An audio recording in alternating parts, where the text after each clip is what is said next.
கிறிஸ்து இயேசுவில் பிரியமான சகோதர சகோதரிகளே, இறந்த ஒருவர் விண்ணகத்துக்கு சென்றார். அவ்வாறு விண்ணகத்துக்கு சென்றபோது பேது அவரிடம் ஒரு சில கேள்விகளை கேட்டார். இந்த உலகத்தில் நீ யாரையாவது உண்மையாகவே ஆழமாக அன்பு செய்திருக்கிறாயா என்று கேட்டார். அப்பொழுது அவர் கொஞ்சம் யோசித்து விட்டு அப்படியே இல்லை என்று சொன்னார். இரண்டாவது ஒரு கேள்வியை கேட்டார். உனக்கு நல்ல நண்பர்கள் உண்டா? அல்லது நீ யாருக்காவது நல்ல நண்பராக இருந்திருக்கிறாயா என்று கேட்டார். அதற்கு அவர் இல்லை என்று சொன்னார். மூன்றாவது பேதுரு கடைசியாக ஒரு கேள்வி கேட்கிறேன், எந்த குழந்தையாவது நீ நல்ல முறையில் அன்பு செய்திருக்கிறாயா என்று கேட்டபொழுது அந்த நபர் அதற்கும் இல்லை என்று பதிலை சொன்னார். அப்பொழுது பேதுரு சொன்னாராம், நீ இறந்து பல ஆண்டுகள் ஆயிற்று, நீ ஏன் இவ்வளவு காலதாமதாக மோட்சத்துக்கு வந்திருக்கிறாய் என்று சொன்னாராம். பிரியமானவர்களே, இன்றைய வாசகங்கள் அனைத்தும் ஒரு வகையான சாவை பற்றி நமக்கு சொல்லுகிறது. இந்த பேதுருவின் இந்த கதைகளை நாம் பார்க்கிறோம். அன்பு செய்யாமல், பிறருக்கு நண்பராக இல்லாமல், இயேசு கிறிஸ்து சொல்லியிருக்கக்கூடிய எந்த வழிமுறைகளிலும் அடிப்படையிலும் உலகத்தில் உள்ள மனிதர்களை அன்பு செய்யாமல் ஏதோ வருடக்கணக்காக வாழ்வதனால் மாத்திரம் ஒருவன் வாழ்ந்து விடுவதில்லை. மாறாக அவ்வாறு வாழ்வதனால் அவர்கள் வாழ்ந்தும் இறந்ததை போதான் கருதப்படுகிறார்கள் என்பதை அழகாக அந்த கதையிலே நாம் பார்க்கிறோம். இன்றைய வாசகங்கள் 3 விதமான இறப்பை, சாவை குறித்து நமக்கு சொல்லுகின்றன. முதல் வாசகத்திலே பார்க்கிறோம், சமூக அடிமைத்தனத்தின் வழியாக நாம் செத்து கொண்டிருக்கிறோம், சாகிறோம் என்பதை முதல் வாசகத்தின் வழியாக, எசேக்கியேல் புத்தகத்தின் வழியாக ஆண்டவர் நமக்கு சொல்கிறார். இஸ்ராயேல் மக்கள் வடநாடு, தென்னாடு, யூதா, அதற்கு அப்பால் இருக்கக்கூடிய யூதர்களுக்கு அல்லது யூத மக்கள் வாழ்ந்த பகுதிக்கு அடுத்தால் இருந்த பகுதிகளாக பிளவுபட்டு இருந்தார்கள். வடநாடு, தென்னாடு என்று பிரிந்து இருக்கக்கூடிய சூழலில் வடநாட்டில் வாழ்ந்த யூதர்கள் பாபிலோனியர்களால் அடிமைப்படுத்தப்பட்டார்கள். தென்னாட்டில் வாழ்ந்த மக்கள் அசிரியர்களால் அடிமைப்படுத்தப்பட்டார்கள். இவ்வாறு அடிமைப்படுத்தப்பட்ட மக்கள் தங்களுடைய அடிமைத்தனத்திற்கான காரணம் பாவம்தான் என்பதை அவர்கள் சரிவர உணரவில்லை. ஒரு கட்டத்தில் அதை உணர்கிறார்கள். அதைத்தான் எசேக்கியேல் வழியாக ஆண்டவர் சொல்லுகின்றார், நான் உங்களுக்கு புதிய ஆவியை தருவேன். இதனால் வரை நீங்கள் பாவம் செய்து இந்த பாவத்தின் விளைவாக நீங்கள் உயிரோடு இருந்தாலும் நீங்கள் செத்தவர்களாக நடைபெணங்களாக வாழ்ந்து கொண்டிருந்தீர்கள். எனவே நீங்கள் பாவத்தில் இருந்து விலகி ஆண்டவராகிய கடவுளை உண்மையாக அன்பு செய்யும் பட்சத்தில் நீங்கள் உண்மையான விடுதலை காற்றை நீங்கள் சுவாசிப்பீர்கள். எனவே நீங்கள் பாவத்தில் இருந்து, பாவம் என்கின்ற சாவில் இருந்து நீங்கள் விடுதலை பெற வேண்டும் என்ற ஒரு செய்தியை சொல்லுகிறார். 2ஆம் வாசகத்திலே புனித பவுலடியார் சொல்லுகின்றார், ஊன் இயல்புக்கு ஏற்ப வாழ்வோர் கடவுளுக்கு உகந்தவர்களாக வாழ முடியாது. அதாவது பாவம் செய்வோர், அந்த பாவத்தில் உழண்டு இருப்பவர்கள், பாவத்திற்கு கட்டுப்பட்டு இருக்கக்கூடியவர்கள், பாவத்தின் விளைவாக அவர்கள் செத்துப்போய் இருக்கிறார்கள். எனவே எப்பொழுது நாம் இந்த பாவங்களையெல்லாம் உணர்ந்து மனமாற்றம் அடைந்து பாவத்திலிருந்து விலகி இருக்கிறோமோ அப்பொழுது நாம் உயிர் வாழுகிறோமே ஒழிய, அந்த பாவமும் செய்து கொண்டிருக்கும் பொழுது, அந்த பாவம் நம்மை பீடித்திருக்கும் பொழுது நாம் ஒரு வகையான செத்த நிலையில்தான் வாழ்ந்து கொண்டிருக்கிறோம் என்பதை பவுலடியார் சொல்லுகிறார்.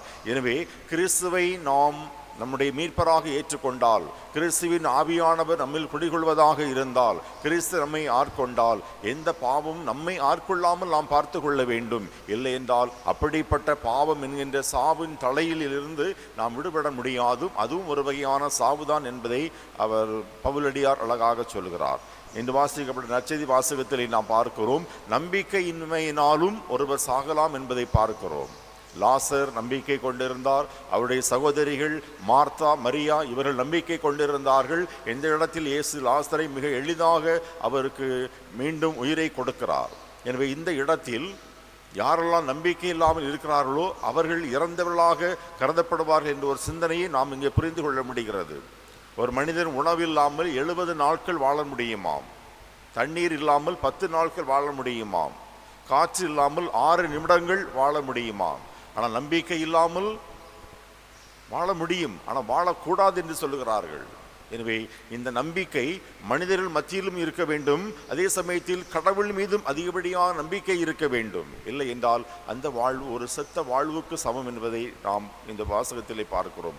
இயேசு கிறிஸ்து மார்த்தா மீது கொண்டிருக்கக்கூடிய நம்பிக்கையினால், மரியா மீது அவர் கொண்டிருந்த நம்பிக்கையினால், அந்த குடும்பத்தின் மீது இயேசு கொண்டிருந்த அதீத நம்பிக்கையினால், அன்பினாலும் இவர்களுக்கு மிக எளிதாக லாசருக்கு உயிர் கொடுக்கிறார். இந்த உயிர் கொடுத்தலை பல நேரங்களில் நாம் உயிர் தெழுதல் என்று நாம் நினைக்கலாம். யாயிரின் மகனுக்கு உயிர் கொடுக்கும் பொழுதும், நயின் பட்டணத்து அந்த விதவை பெண்ணின் மகனுக்கு உயிர் கொடுக்கும் பொழுதும், இந்த லாசர் இறந்து உயிர் பெற்ற பொழுதும் நாம் நினைக்கலாம் இது ஒருவேளை உயிர்த்தெழுதல் என்று. இல்லை, இது உயிர்த்தெழுதல் இல்லை, இது ஒரு வகையான ரீஅனிமேஷன் போன்றது. அதாவது மறுவாழ்வை கிறிஸ்து அவர்களுக்கு இரண்டாவது முறை வாழ்வதற்கான ஒரு தகுதியை, அவர்களுக்கு ஒரு வாய்ப்பை அவர்களுக்கு கொடுக்கிறார். இது ஒருபோதும் உயிர்த்தெழுதல் ஆகாது. உயிர்த்தெழுதல் என்பது இயேசு கிறிஸ்து உயிர்த்த அந்த உயிர்த்தெழுதல் தான். அந்த உயிர்த்தெழுதலை மீண்டும் அவர் நமக்கு இரண்டாம் வருகையின் போது தருவாரை ஒழிய மற்ற வழியில் இது உயிர்த்தெழுதல் இல்லை. ஆனால் இது மறுவாழ்வை அவர்களுக்கு மீண்டும் கொடுக்கிறார். ஏனென்றால் இந்த 3 பேரும், நான் சொன்ன இந்த 3 பேரும், யாயிரின் மகள், நயின் பட்டணத்து விதவையின் மகன் என்று வாசிக்க கேட்ட லாசர், இவர்கள் 3 பேரும் மீண்டும் உயிர் பெற்றார்கள். மீண்டும் அவர்கள் இறந்தார்கள். அவர்களுக்கு இன்னொரு முறை உயிர்த்தெழுதல் உண்டு.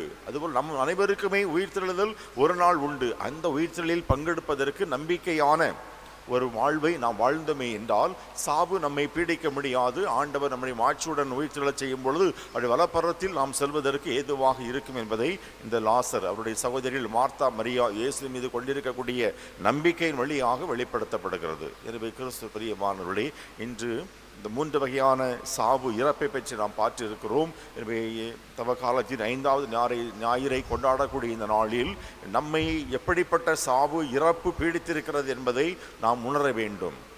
நாம் உயிரோடு இருக்கலாம், எல்லா வேலைகளையும் செய்யலாம், சம்பாதிக்கலாம், ஆடல் பாடலாம், சிரிக்கலாம்.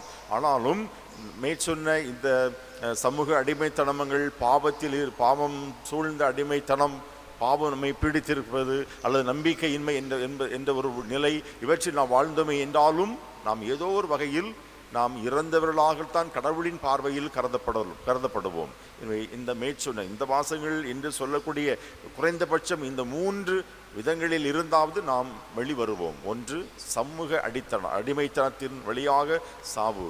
நாம் யாருக்கும் எந்த வகையிலும் அடிமைகளாக இருக்கக்கூடாது, இருக்க தேவையில்லை. கடவுள் அதை விரும்பவில்லை. கடவுளை தவிர நாம் வேறு எவருக்கும் அடிமையாக இருக்க தேவையில்லை. அது சமூக அடிமைத்தனம், பொருளாதாரம், நண்பர்கள், அதிகாரம், இவற்றிற்கு நாம் அடிமைப்பட்டு கிடந்தோமே என்றால் அது தேவையில்லை. இரண்டாவது, பாவம். நாம் எல்லோரும் பாவம் செய்கிறோம். அந்த பாவத்தில் இருந்து நாம் விடுதலை பெற வேண்டும். ஒப்புரவு வழியாக நாம் அதிலிருந்து மீண்டு வரலாம். மீண்டுமாக அதே பாவங்களை செய்வதன் வழியாக, ஒப்புரவு செய்யாமல் இருப்பதன் வழியாக அதே பாவ நிலையிலே நாம் இருந்து நாம் இறந்தவர்களைப் போல கருதப்படலாம். மூன்றாவது, நம்பிக்கையின்மையினால் நாம் இறந்தவர்களாக கருதப்படலாம். எனவே இந்த 3 நிலைகளிலிருந்து நாம் விடுதலை பெற்றவர்களாக, விடுதலை பெற வேண்டும் என்ற எண்ணத்தோடு, வேட்கையோடு வருகின்ற இந்த குருத்து ஞாயிறை எதிர்கொள்வோம். நல்லதொரு ஒப்புரவு அருட்சார்ந்தை பங்கெடுத்து நம்முடைய பாவங்களில் இருந்தால் விடுதலை பெற்று கடவுளின் பிள்ளைகளாக மாறி கிறிஸ்துவின் உயிர்ப்பை கொண்டாடுவோம். அதனுடைய மாட்சி மகிமையை கிறிஸ்து கொண்டு வந்த அந்த முழுமையான பாஸ்காவின் மறைபொருளை நாம் அனைவரும் நம்முடைய வாழ்வில் பெற்று அதை ருசிப்போம், வாழ்வோம். கடவுளின் ஆசிரை நிறைவாக பெற்றுக்கொள்வோம். ஆமென். அனைவரும்